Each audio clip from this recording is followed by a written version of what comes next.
mga laiko ministro, mga kapwa ko lay minister of the word, mga kapwa ko Saint Joseph, men of Saint Joseph, kailangan kahit pagbalik ta rin ang mundo, kaya natin may pagtanggol yung ating tong ginagawa. Kinakailangan yung ating ginagawa sa simbahan na tayo ay binibigyan ng napakalaking pribilehiyo at pagkakataon na mahawakan natin mismo ang ating Panginoon, makatulong tayo sa ating kaparian upang ito ibahagi sa ating kapwa mananampalataya. Alam natin ang ating tinatanganan, ang ating hawak-hawak ay hindi tinapay, hindi simbolo, hindi sagisag, kundi ito mismo ang totoo. The real presence of God, the real presence of our Lord Jesus. Siya yan. Ha? Sa ayaw mo maniwala, siya yan. No? Yan yung transubstantiation. Yun ang ating pinaniniwalaan. Kaya wag kang mag-aagam-agam, no? Kaya we treat it with full reverence, no? Galang natin, dinideclare natin katawan ni Kristo. Ang katawan ni Kristo, no? Sasagot naman yung yung tatanggap. Amen. Ibig sabihin sang-ayon ako. Oo. No? Nagkasundo kayo. Dahil yung ginawa ng ating Panginoon to, nung unang pagkakataon na ginawa niya ito, ay ito yung panahon nung Last Supper. Bago dumating yung puntong yan, minsan nang binanggit ng ating Panginoon ang patungkol dito. Sa John 6:66 ay may katugunan yung mga taong hindi naniwala. Ang sabi ng ating Panginoon, kasi noon, may parang question sa authority ng ating Panginoon sa kanyang ginagawang pangangaral, particular na dito yung mga Pariseo, Skriba, na sila kasi dati ang doon nakatuon yung mga mananampalataya, mga Judaismo, no, na sila yung kinikilalang mga tinatanghal na mga tagapagturo. Ngayon ito si Jesus, no, umaarangkada, nakakapag-agaw ng popularidad, no? Kaya nga, hindi maiwasan, saan ka bang authority kumuha niyan para gawin ang mga bagay na yan? Kasi, kung sa authority ang pag-uusapan, kami na yon. Dahil yung lahi namin, yung aming mga ninuno, ay tumanggap mismo ng nakakain siya ng pagkain mula sa langit. Kaya binabanggit ito sa ating Panginoon para bigyang patotohanan na sila yung legit. Parang ating Panginoon ang sulpot. Yeah. Kami ang legit kasi yung aming mga ninuno, ang aming lahi, ang mga magulang namin tumanggap ng pagkain mula sa langit. Ha? Kaya kung meron mang mangaral dito sa kamyon, no? Sabi ng ating Panginoon, ganun ba? Ano lang yan eh. Sa daddy ko yan. Pinadala lang talaga sa inyo. Ito yung sa akin, ha. Ako lang naman yung tinapay na mula sa langit. Bumabang mula sa langit. Ako lang naman yung inumin na mula sa langit. Gano'n, ha. Kung ilalapat natin sa salita natin sa ating kapanahunan. Kasi sabi ng ating Panginoon, maliban na kanin ninyo ang aking katawan at inumin ninyo ang aking dugo, wala kayong bahagi sa kaharian ng aking Ama, maliban, except, wala nang exemption. Walang sinabi, kainin ninyo ang aking katawan, inumin nyo ang aking dugo, kayong mga hinirang lang ng aking Ama, mga tinuruan lang ng aking Ama na ibinukod, na kung saan ako'y pinadala para lang sa inyo, sa mga nawawalang tupa ng Israel. Para sa inyo to, nakakahulang hindi eh. At yung mga iba, sa mga susunod na henerasyon, pwede nilang i-disregard to. Wala, hindi sinabi ng ating Panginoon yun. No? Maliban, required po yun. Required ng bawat isa sa atin na mayroong taglay-taglay na kaluluwa. May taglay-taglay na soul na mula sa ating Panginoon. Unless na lamang na paniniwalaan mo na yung kaluluwa, yung soul mo ay hindi mula sa ating Panginoon at hindi nangangailangan ng katawan at dugo ng ating Panginoon, sige, wag mong tanggapin.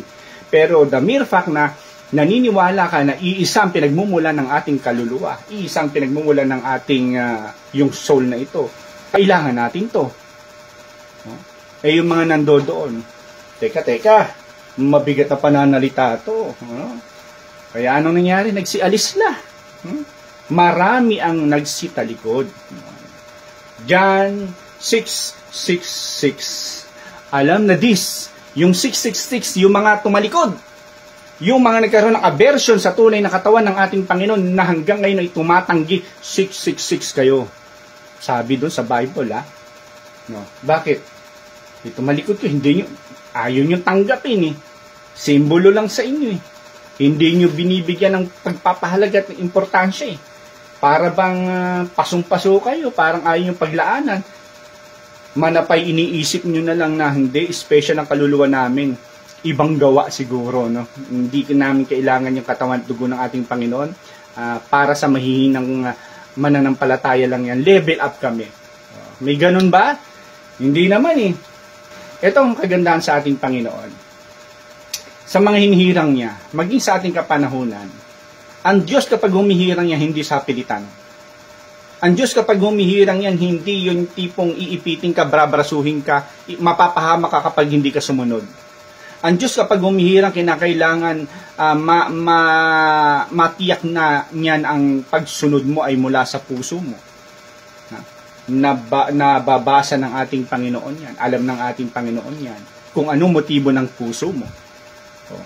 Kaya nga, maging yung mga alagad hindi nakaligtas sa ganitong pagsisiyasat ng ating Panginoon to confirm. Sabi ng ating Panginoon. Kayo ba? Dahil sa inyong narinig na ito, mabigat na pananalitang ito, sabi ng mga nagsialis. Kayo ba? Aalis din, iiwanan din niyo ako dahil sa sinabi kong ito? Ano sabi? Sino sumagot? Sino sumagot?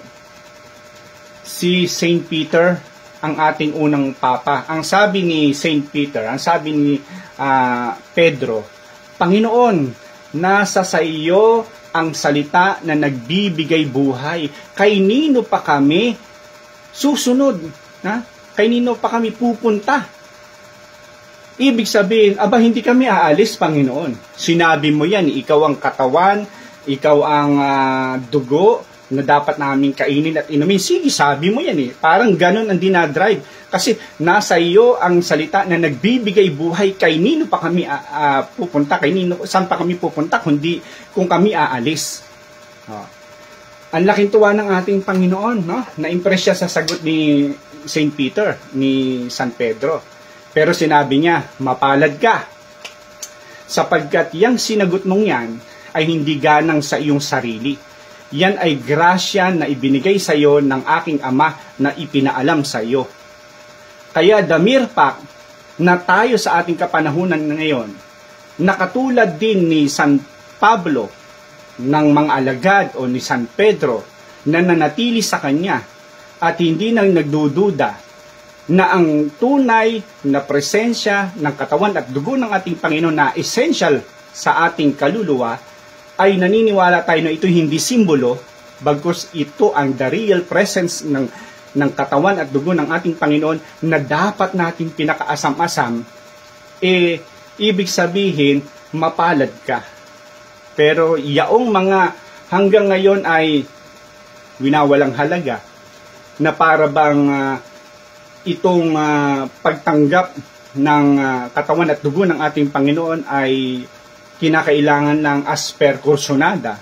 So hindi natin nagagawa yung tamang inaasahan sa atin ng ating Panginoon. Kaya yung mga mananampalataya na wala ng ibang inasam, kundi ang para sa ikalulusog ng kanyang kaluluwa, laging minimithi niya na matanggap yung katawan at dugo ng ating Panginoon na hindi simbolo, na hindi sagisag, kundi the real presence of God, the real presence of Jesus, which is true substantiation. Whenever the priest consecrated that host, ito na ang katawan at dugo ng ating Panginoon. Ngayon, nung sinabi ng ni San Pedro ang bagay na ito, Wala pa silang idea, pero naniwala na sila. Maari na may bahagya sa isipan ni San Pedro at ng mga alagad na may portion na naniniwala sila do sa mga umalis. Kasi hindi may aalis yun eh. Dahil kapag dinig mo yun, isipin mo, kakainin ko pa yung katawan mo? Iinumin ko yung dugo mo? Aba, mabigat na pananalita ito. Pero dahil yung pananampalataya nila ang siyang nag-hold sa kanila na hindi sila dapat umalis. So, hindi nila pinangunahan na ma-interpret yung ating Panginoon. Na absoluto, na ito agad yung iniisip ko, ito agad ang interpretasyon ko, kakainin ko ang katawan mo, iinumin ko ang dugo mo, kaya aalis ako. Pero yung nagtiyaga, yung nag-aral, yung nanatili hanggang doon sa in-establish ng ating Panginoon, ang banal na Eucharistia, which was happened doon sa panahon ng The Last Supper, na kung saan sineselebrate po nila yung pagpapaalala ng Passover, Paskwa. Ano yung Passover? Ito yung okasyon ng mga Hudyo nung araw na traditionally ginagawa nila na sa tuwing darating ang panahong iyon ay kanilang religiously sineselebrate bilang kapistahan yung kadakilaang ginawa sa kanila ng Amang si Yahweh. Na ang araw na ito, okasyon na ito, inaalala natin na ang ating mga magulang ay minsang iniligtas ni Yahweh sa kamay ng paraon nang sila ay nasa Ehipto. Na ang sino man na naglagay ng tanda sa kanilang pintuan, sa kanilang bintana, ng krus, ng dugo, ay lalagpasan ng anghel ng kamatayan. Kaya nga, Passover, nilagpasan. Bakit? Na nagtiwala sa instruction ng Diyos, at yung nagtiwala sa instruction ng Diyos, kinilala ng Diyos na Kanya. Kaya nung pinadala ang anghel ng kamatayan, nilagpasan, at ang mga hindi naniwala, yung panganay ng kanilang anak ay nagkandamatay. At yun ang naging dahilan upang itong si Paraon ay magsimula ng bumagsak, sumuko, di ba? At dahil doon, sabi ni Yahweh, i-celebrate nyo ito ha. Kaya may mga kapistahan tayong mga Katoliko. Lahat ng mga kapistahan na ating sineselebrate sa ating pananampalataya bilang Katoliko, may kaakibat na history po yan. Biblically, sa tradition, at may kinalaman to sa ating pananampalataya. Katulad din ng ginagawa ng ating Panginoon. Siya ay nagpapasakop noon sa religion nila as Judaism. Kaya ang sinabi ng ating Panginoon, sige, punta kayo doon sa lugar na yon, maghanda tayo ng hinihingi ng kautusan ayon sa kung paano tayo maghahanda sa piyesang ito. Ginawa yon. Kaya nung araw na iyon, kumuha siya ng tinapay. Pinasalamatan kanyang ama. Pinaghati-hati niya iyon. Ibinahagi sa kanyang mga alagad at sinabi, ito ang aking katawan na ihahandog para sa inyo. Tanggapin ninyo ito. Pagkatapos ng kumuha din siya ng alak, itinaas, pinagpasalamatan sa ama, at sinabi, ito ang aking dugo ng bago at walang hanggang tipan na ibubuhos para sa ikatutubos ng iyong kasalanan. Gawin ninyo ito bilang pag-aalala sa akin. It is a clear instruction for us in order for us to remember Christ. Gawin natin kung ano sinabi upang maalala natin ang ating Panginoon according to His will, according to what He requests, no? Ito ang pamamaraan. Gawin ninyo ito. At in-instruct ito sa mga apostol. Kaya nga sa misa natin, ginagawa natin ito, nung tinatanggap natin to, ano sinasabi natin? Inaalala natin, si Kristo'y namatay, si Kristo'y nabuhay, si Kristo'y babalik sa wakas ng panahon, o di ba? Yun ang ating ginagawa, yun ang ating pinagpapatuloy. Gawin ninyo ito. So, saan pang pamamaraan pa magiging panatag upang alalahanin mo ang ating Panginoon? Gusto kong alalahanin ang ating Panginoon kapag magko-compose ako ng isang music na masasaya, joyful song. Could it be? Siguro, para sa iyo, kasi masaya ka rin doon, o maaari akong alalahanin ko ang ating Panginoon sa paghahandog ko ng kung ano-anong iaalay ko. Maybe, no? Pero yung mga yan ay parang suntok sa buwan. Pero pag sinabi ng ating Panginoon, ito ang gusto kong pamamaraan upang alalahanin niyo ko, ito yung dapat niyong gawin. Kaya dito nagsimula yung banal na misa, yung pag-institute ng Holy Eucharist. Yung mga nakasaksi doon, hawak ng ating Panginoon, alin? Sister Jean, anong hawak ng ating Panginoon? Di ba tinapay? Anyong tinapay? Hugis tinapay? Lasang tinapay? Ganon din yung kalis? Amoy kalis? Itsurang kalis? Walang nagbago. Pero may tumutol ba sa mga apostol na sinabi ng ating Panginoon, ito ang aking katawan? Nagsikuhan ba si Judas at si Juan de Balabit? Tingnan mo to, pinaglolo ko yata tayo ng ating Panginoon. No? Katawan niya raw yun, kakain nga lang natin, tinapay ito na walang libadura. Ito ang aking dugo. May tumutol? Wala. Bakit? Sapagkat ang nagsasalita ay Diyos, may authority. Kahit na bilang tao na sa tingin mo, sa definition mo, sa sense mo, nakikita mo tinapay, naamoy mo, natatouch mo tinapay. But when God declare na ito ay kanyang katawan, ito ang kanyang dugo, tututol ka, Diyos yun, may authority yun. Kaya kahit hindi mo pa man makita yung katulad ng Eucharist miracle nowadays na ipinapahintulot ng Diyos na talagang nagiging aktual na laman, aktual na dugo, kahit hindi nakita mismo ng mga apostol na nandoon, it's about faith. It's a matter of faith. Kaya tinanggap nila iyon. At yun ang pinagpapatuloy kasi may utos. Gawin ninyo ito bilang pag-aalala sa akin. Kaya, yung mga nagsasagawa, yung nagpapahalaga nito, ng kahalagahan ng banal na Eucharistia, sila yaong minarapat ng Ama na hindi mapagharian ng pag-aalinlangan. Bagkos binigyan sila ng biyaya na mabuksan ang kanilang kaisipan upang tanggapin kung ano talaga sinabi ng ating Panginoon na iningatan pa mula sa kauna-unahang siglo na pinangaral ang bagay na ito hanggang sa ating kapanahunan. Kaya tayo may tinatawag na paghahain, may tinatawag na misa. No? Ito ang siyang pinakamataas na uri ng pagsamba. No? Kung meron mga ibang mga pamamaraan, ano na lang yan, kumbaga sa cake, icing na lang yan. Pero yung pinakatinapay mismo, yun ang misa.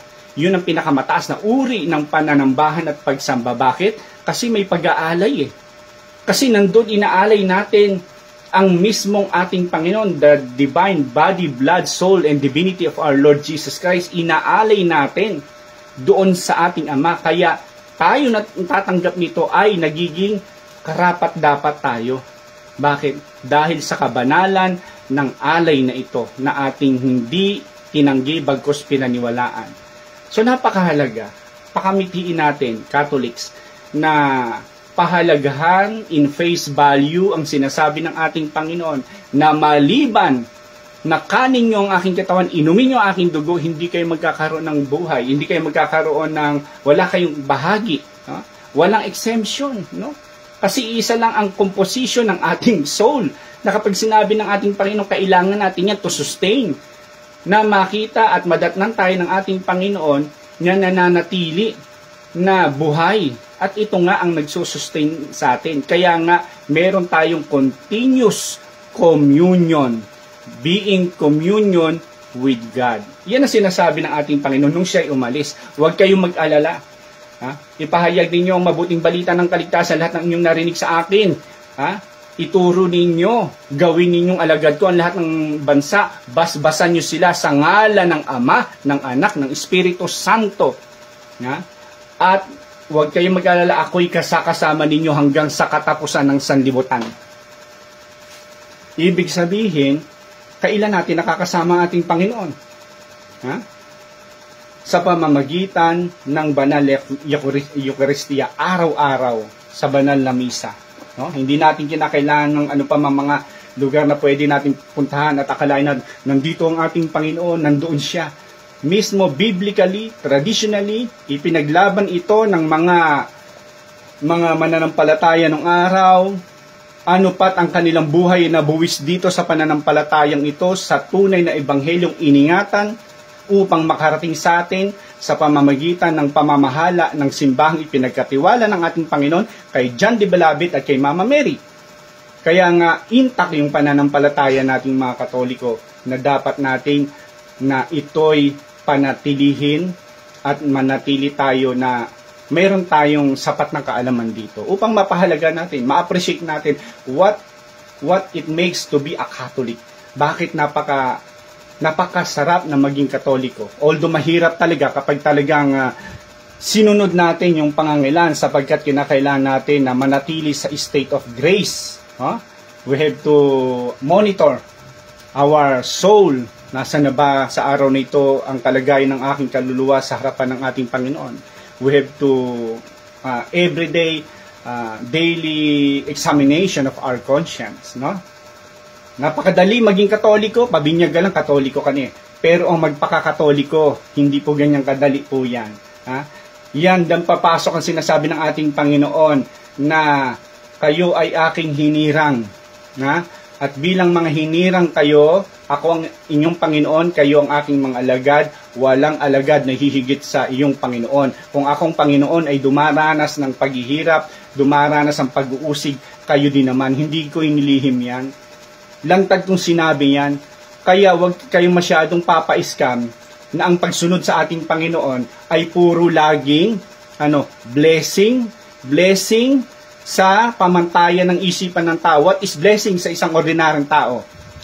Yung you are well equipped with things na kailangan mo, yung temporal things, no.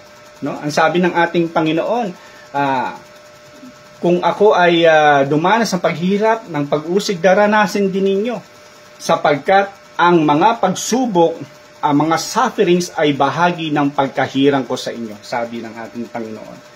Kaya huwag niyong pagtakhan na di pangkaraniwan ang lahat ng bagay nito, kundi kayo magalak sapagkat ito'y bahagi na kayo ay aking hinihirang na sa inyong pagsunod sa ating Panginoon. Kaakibat nito ang maraming mga trials, maraming mga suliranin. Yan ay because I am testing your faith.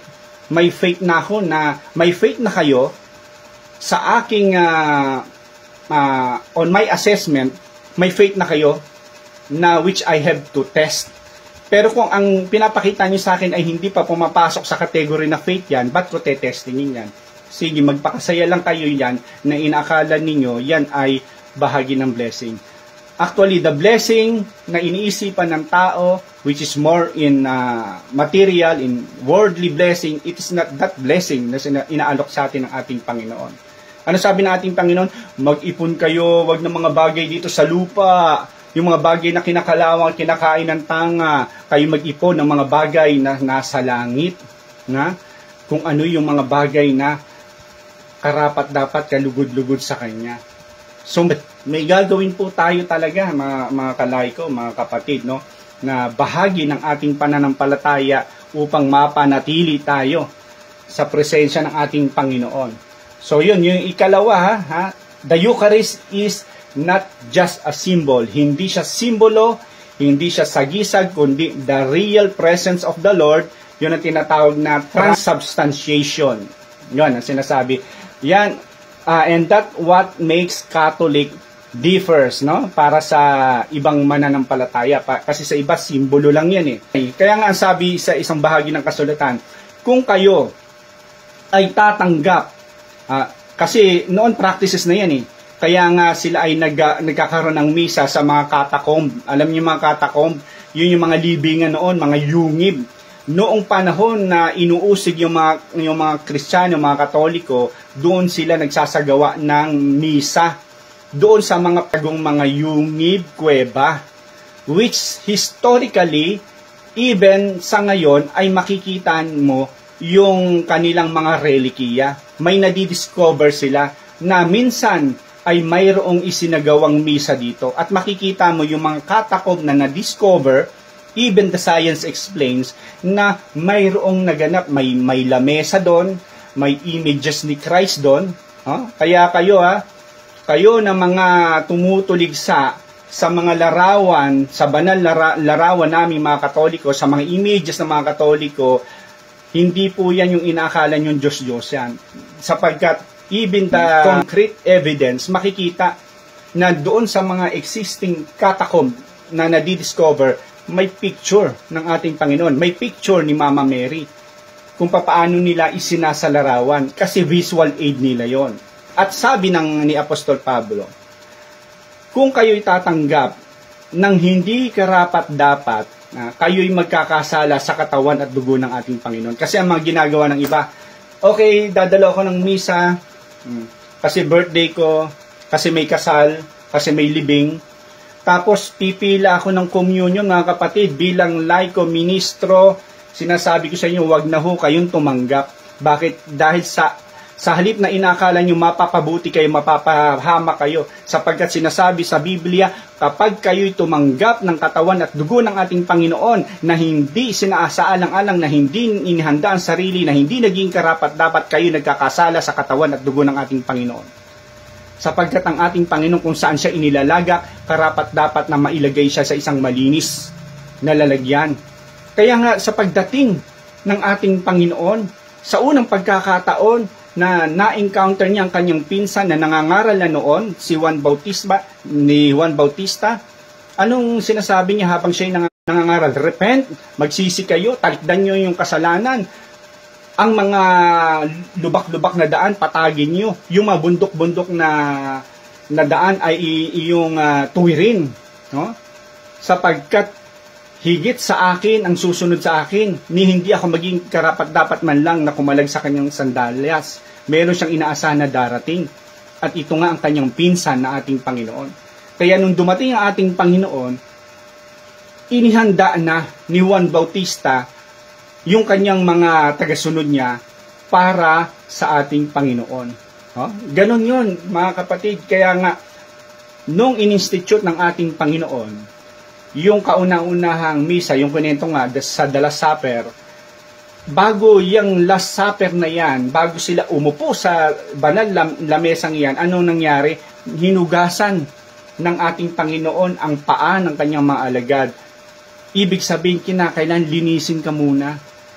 Ngayon, tatanggap tayo na parang iakalain natin na magic, na pag sinubo natin, kung may kasalanan tayo, pinatawad na tayo. No. Yan po ang maling konsepto na wag nating gagawin, pero ginagawa natin kasi nga hindi po tayo nagkaroon ng pagkakataon na aralin kung ano yung legal, kung ano yung tunay na aral na dapat nating malaman na turo ng simbahan. Kaya nga kinakailangan kung meron tayong tinatawag na kasalanang magdadala sa atin sa kamatayan, which is the grave sin, yung mortal sin, confess tayo. Humingi tayo ng tawad sa ating Panginoon. And mind you this, mga kalaiko, huwag nyong gagawing biro ito. It only takes single unrepented mortal sin para ikaw ay ma-qualified sa impyerno. Isa lang kasalanan na hindi mo pagsisihan, which is mortal. Kapag inabot ka ng kamatayan, suwak ka. Bakit? Mortal sin yan eh. At walang anumang bahid na kahit mantsa ang maaring makapunta doon sa kalangitan. Kaya tayo ay pinupurified. Kaya yung soul ng mga tao na medyo kinakailangan pang linisin, hindi naman nagkasala ng mortal, kaya meron tayong gift ng ating Panginoon sa ating soul, the gift of purgatory, which is makakatulong tayo through prayer. Okay? And the Eucharist is not a symbol, but it is the real presence of God.